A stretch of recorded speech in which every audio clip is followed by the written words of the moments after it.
सदा सस्वरूपं चिदानन्दकन्दं जगत्सम्भवस्थानसंहारहेतुं स्वभक्तेच्छया मानुषं दर्शयन्तं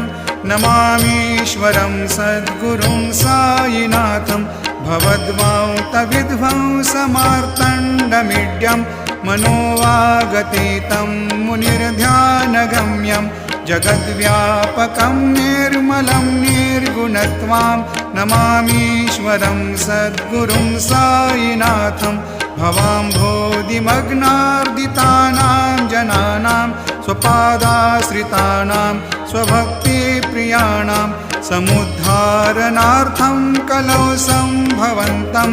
नमामीश्वरं सद्गुरुं सायिनाथं